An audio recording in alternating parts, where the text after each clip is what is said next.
Maka tadi Pak Menteri PUR bilang, boleh nggak dibangun jalan layang untuk supaya menghindari rel kereta api yang banyak sekali di situ di Bumiayu dan sekitarnya. Jadi memang persiapannya luar biasa, melibatkan stakeholder luar biasa, dan kontrolnya luar biasa. Dan kebetulan makin tahun ke depan, suprastrukturnya makin baik. Jadi kita ibaratkan dari Cikampek, kemudian pecah di Cileunyi, itu seperti kipas aluvial kalau istilahnya banjir, makin banyak cabangnya untuk orang melakukan perjalanan berbagai arah, dan alternatifnya semakin banyak. Berapa persen Pak turunnya kecelakaan? Kecelakaan sampai 23%, Pak. Oh, 23%. Cukup fantastis sebenarnya. Ya. Mereka juga jarak tempuhnya tadinya ada yang 3 hari, 2 hari, sekarang 16 jam paling lama. Itu sudah bisa sampai. Jadi memang luar biasa pada tahun ini. Mudah-mudahan ke depan bisa lebih baik lagi kalau memang pengaturan yang sekarang kita ikuti dan supraturutnya bisa lebih baik lagi. Kembali ke Pak Basuki. Pak Basuki, ini kan kalau mudik itu fokusnya seolah-olah itu terfokus kepada di jalan tol. Ya, sampai kepada Cipali, kemudian Brebes, kemudian ke Gringsing, nanti sambung ke Semarang, kemudian sampai ke bawah semua. Padahal kan kita tahu Pak, sebenarnya ada jalan lain Pak. Bapak bisa sampaikan mengenai evaluasi kemarin dan rencana ke depan mengenai jalan alternatif yang lain ini? Ya, saya kira bahwa Pak Polisi juga sudah punya data tahunannya, data series tahunan, bagaimana aliran mudik tersebut, ya kan? Mana yang seperti yang disampaikan Pak Riwanto, kalau dia di Cikopo itu 60% ke Pantura, 40% ke Cipali. Nanti yang 60% itu pisah lagi Pantura dan Cipali, tadi ke Bandung. Jadi terus itu pasti punya data besar. Nah, sehingga pada saat ada dari Pejagan langsung ke Purwokerto itu juga sudah mecah lagi. Sekarang yang evaluasi kami yang tahun ini kan Nagrek. Ya, waktu yang juga macet. Nah, kami sudah siap, kami sudah lelang, kami sudah Agustus nanti juga mulai kerja. Itu membuat jalan dari Cikijing ke Lingkar Jatigede, Wadah Jatigede, langsung masuk Sumedang, Bandung. Itu nanti menjadi alternatif Nagrek, sehingga nanti tahun depan, insya Allah Nagrek bisa ada jalur alternatif seperti gini ya. Kalau untuk perjalanan itu kan pertama prasarananya dan sarana, bisnya, jalan dan bisnya misalnya. Kemudian rekayasa atau regulasinya oleh polisi dan perilakunya. Nah, yang kami bertiga ini kan prasarana dan regulasinya. Ya, jadi saya kira dengan makin banyak alternatif jalannya, rekayasanya akan menjadi lebih fleksibel. Jadi sekali lagi kalau nanti di usulan ada juga dari Cileunyi ke Tasikmalaya, tapi itu jangka panjang. Tapi kami harus memikirkan mudik tahun depan. Nah, itu 10 bulan ini. Ini nanti Cikijing, Lingkar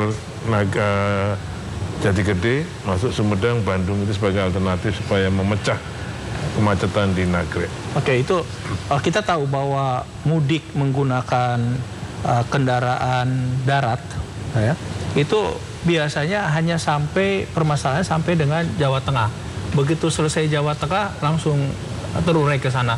Apakah fokus Kementerian PUPR ini dikaitkan dengan Lebaran hanya memang membangun tol sampai dengan Jawa Tengah atau memang terus ke sana? Jadi kalau Trans Java, jadi 661 km dari Merak sampai Surabaya, pasti akan insya Allah akhir 2018 tersambung operasional.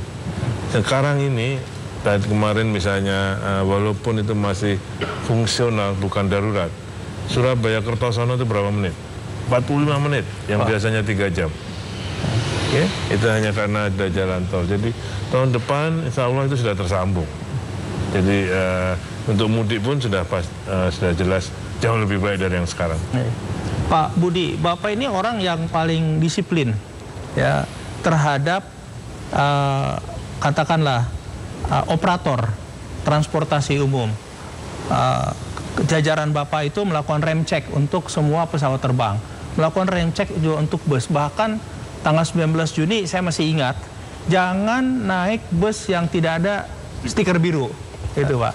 Ini bagaimana ceritanya Pak hasil dari itu, apa kedisiplinan ini? Salah satu baik itu adalah safety. Ya, jadi safety itu nomor satu. Bahkan kadang-kadang orang tuh guyon gitu ya. Lebih baik pergi terlambat daripada tidak pulang. Jadi safety itu harus. Nah, oleh karenanya dan kita sadar juga tidak semua sarana transportasi kita itu firm. Ya, oleh karenanya kita diskusi tanggung jawab regulator untuk menertibkan itu.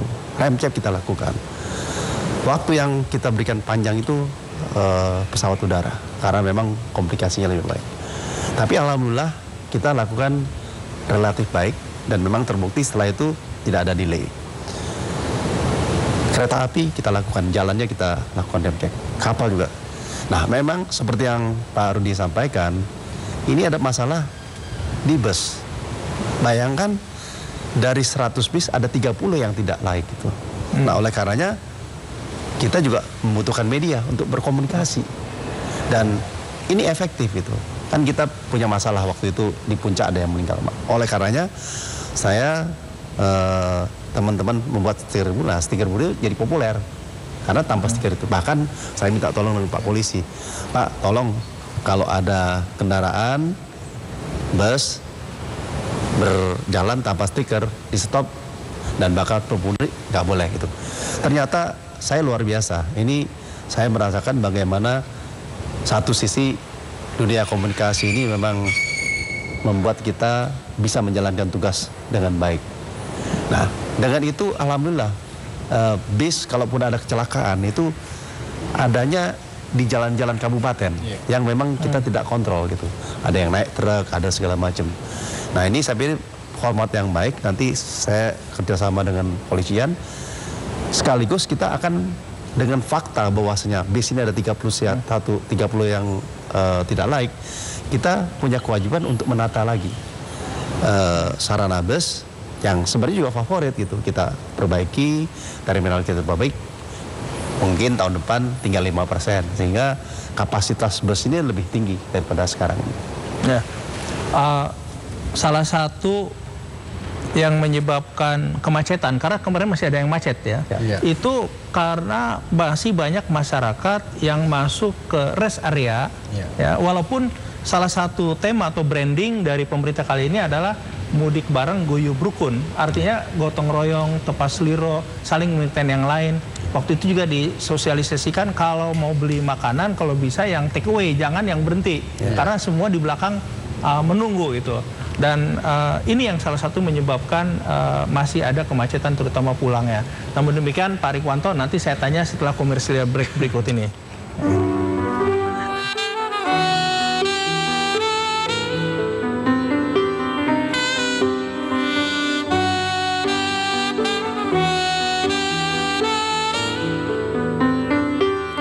Ruang publik kita.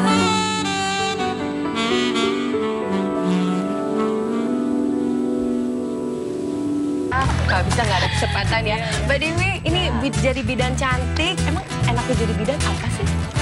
Nah, aku senang banget temenan sama anak-anak yang istilahnya sebut apa ya, anak-anak gengnya sekolah gitu ya. Karena mereka tuh sebenarnya asik-asik gitu. Memberikan batasan. Jangan lewatkan Cantik, Selasa pukul 21 waktu Indonesia Barat. Hanya di TVRI, saluran pemersatu bangsa. Sampai jumpa lagi di Cantik TVRI, saluran pemersatu bangsa.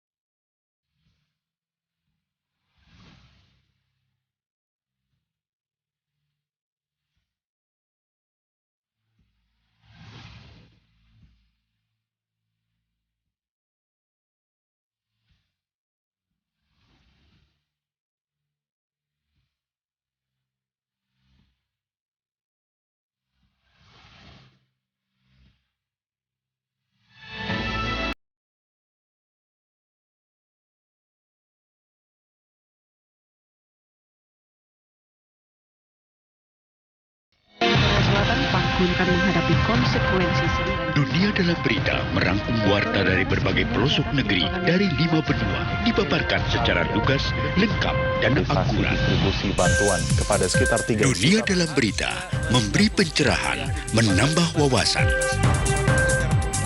Dunia Dalam Berita, Senin hingga Jumat pukul 23. Di sini, di TVRI, saluran pemersatu bangsa.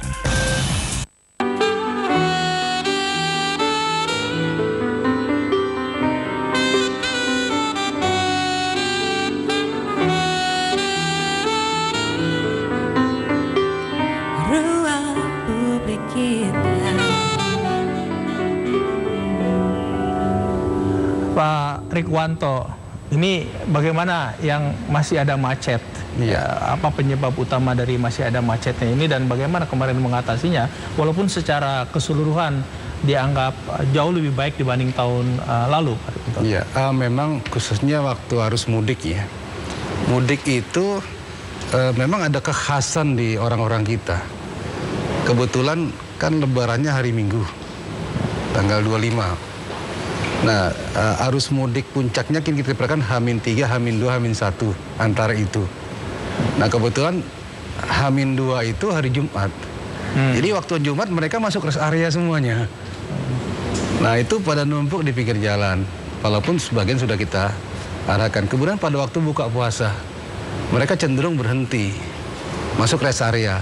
Yang tidak muat juga memaksakan, walaupun kita sudah pagar betis, tapi ada juga pasti yang mencoba masuk, itu juga cukup menghambat. Nah, ini pelajaran ke depan juga, bagaimana rest area itu mungkin punya daya tampung berapa, bisa dihitung di depan pintu masuknya itu, kemudian menghimbau kepada masyarakat supaya pada waktu jam-jam segitu mempersiapkan diri, nggak usah berhentilah. Bisa sambil jalan gantian, buka puasa di jalan, atau kalau Jumatan ada perencanaan di mana akan Jumatan, supaya terbagi titik kumpul daripada masyarakat itu. Kemudian bayar tol. Bayar tol juga walaupun sudah banyak petugas tetap aja ada hambatan, Pak ya. Secara sugesti dan ini benar, Pak Menteri sudah menyampaikan kepada Pak Royke Kakor Lantas bisa mengambil keputusan untuk membebaskan bayar tol, kan begitu, Pak. Walaupun belum tentu dilaksanakan, tapi secara sugesti ini benar-benar suatu tenaga kekuatan bagi polisian untuk kita atur. Nanti kalau memang sudah agak padat kita lepas saja. Tapi ternyata bisa diatur bagus-bagus, Pak. Itu salah satu poin penting juga. Kemudian yang ketiga kontraflow. Jadi kontraflow membantu juga. Jadi ada memang kepadatan, akhirnya satu jalur di sana kita ambil sampai berapa puluh kilo dan itu sangat mencairkan sekali. Dan memang di lapangan Dirlantas Jabar juga cukup menguasai daerahnya. Jadi setiap masuk jalur tol sampai Cikopo kemudian Cipali ada berapa pintu keluar dia ukur, dia hitung berapa ribu kendaraan. Kalau sudah lebih dari limit itu dia stop masuknya, dia potong keluar. Berapa ribu dia potong keluar. Nanti kalau sudah kosong dia isi lagi. Nah, jadi supaya nggak ada penumpukan yang tadi Bapak bilang 60-40, 40-60, jadi diatur betul sehingga kipas aluvialnya terisi. Dan di sana sudah disambut oleh personil-personil anggota polisian, jangan sampai ada masyarakat tersesat, bisa diarahkan kemana dia akan menuju. Itu yang kita lakukan. Oke, Pak Budi, ini salah satu yang menarik adalah sebetulnya mudik gratis menggunakan bus yang tahun ini jauh lebih banyak dibanding tahun lalu. Apakah memang ini akan bertambah banyak, Pak? Gitu. Ya, saya pikir ini harus lebih banyak. Karena apa? Satu fakta kita lihat makin banyaknya saudara-saudara kita mudik dengan motor. Ya. Padahal motor itu memiliki risiko paling tinggi. Lebih dari 50% penyebab dari kecelakaan itu motor. Nah, oleh karenanya kemarin itu kita mencatat lebih dari hampir 300.000 dari bus, kereta api, truk, kapal untuk mudik. Dan mungkin tahun depan paling tidak 300.000, kalau bisa 400.000. Dialokasikan dari awal kita udah sampaikan supaya ini. Dan kita memang mungkin bersama dengan kepolisian akan membuat suatu situasi tertentu sehingga saudara kita jangan naik motor lagi deh, gitu ya. Karena itu bahaya sekali. Kita sangat khawatir tentang itu. Nah, oleh karenanya kemarin itu kita buat mudik bareng gratis. Dan gratis itu benar-benar gratis. Pulang gratis, balik gratis lagi gitu. Motornya juga diangkut terpisah? Diangkut. Di kapal tuh, jadi kayak pesiar aja gitu. Dapat makan, motornya sampai sana dan sebagainya. Tapi saya pikir ini satu pelajaran yang baik. Kapal baru 20.000. Nah, yang akan datang kita lebih besar dan kita rencanakan dengan baik. Ini Pak Basuki sedikit di luar mudik nih. Ini mengenai infrastruktur. Jadi seolah-olah kan mudik ini yang sibuk ini hanya di Jawa aja. Padahal kan Indonesia bukan hanya Jawa saja. Dari sisi infrastruktur mungkin ada kaitannya tidak langsung dengan kelancaran mudik apalagi yang akan datang. Itu ada rencana membangun infrastruktur, jalan, tol dan lain sebagainya yang di luar Jawa tapi terhubung dengan Jawa tidak, Pak? Oh iya. Jadi kami kemarin juga hari Sabtu kita juga akan mempercepat program pembangunan jalan tol Trans Sumatera. Jadi saya bersama dengan Menteri BUMN dan Menteri Tata Ruang ke Medan, kemudian menyusur sampai ke Pekanbaru. Tadinya rencana mau ke Palembang tapi nggak nyampe. Itu khusus untuk mempercepat pembebasan lahan. Tapi dan sudah ada keputusan-keputusan di lapangan. Mudah-mudahan seperti misalnya tol Pekanbaru Kandis Dumai itu menurut Kanwil kantor pertanahan di Riau akan selesai bulan Juli ini. Kalau sudah selesai bulan Juli ini berarti tinggal pelaksanaannya Insya Allah 2 tahun 2019 masih nyambung. Ya. Jadi apalagi dari Medan Kuala Namu atau dari Kuala Namu, Medan, Binjai, Tebing Tinggi terus ke bawah. Ini jalan tol semua nih, Pak. Tol, ya, Bakauheni, Terbanggi Besar, Palembang, Teluk Betung juga sudah kita bebaskan banyak sekali. Kemudian yang Balikpapan, Samarinda, tol juga. Kemudian untuk Manado, Bitung sampai ke Bontang. Kita bikin lain pulau tuh, Pak. Iya. Jadi semua kita terus tidak hanya di Jawa. Kalau karena tol ini kan untuk ekonomi sebetulnya. Ya.